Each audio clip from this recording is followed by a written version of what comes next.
My name is Amelia. I am a student of a linguistic class, and today I want to introduce our excellent native speaker, Willem. And I'm just going to ask him some questions, and hopefully he can answer. Can you say a few words about yourself? Sure.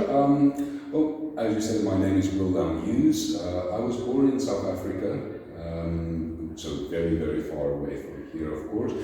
I stayed there for the first 21 years of my life, then I lived a little bit in England and in Scotland, and then I came to Poland here as I got married to a Polish girl, and I've now been staying here for nearly 15 years. Thanks. So what do you think about our students? Are they actively participating in your classes? From time to time, I mean, it's like any group of people, you will always find the one or two people who are trying to avoid everything. But I would say that in general, it's not too bad. Most people are willing to speak and they all have something to say.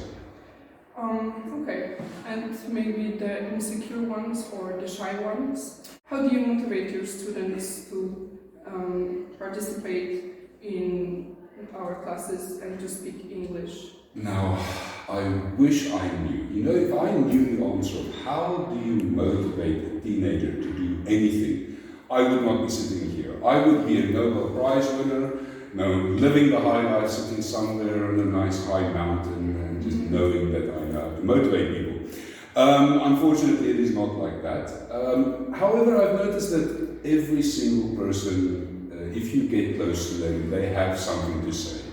It might not be the topic of conversation that they want to talk about, so then you change it, and there's always something that somebody's passionate about at some point. So what are the topics of the conversations? There are two sides to this. Of course, this is a high school. We need to do the topics that will be for this horrible word, matura exam. So we need to, of course, focus on these things. Of course, a little bit of holiday, how do you run around in the post office, etc. However, these topics are not always practical. I mean, how often do you get stuck in a post office and need to buy a stamp? And so it doesn't happen.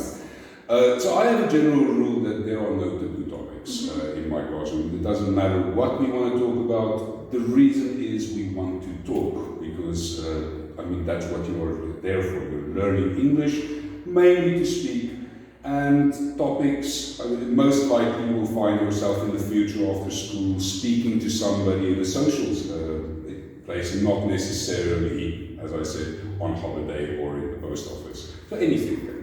Sure. Thank you for the interview. We're looking forward to working with you next year, and we encourage you to choose our school. I thank you very much, and I hope to see you all as well next year.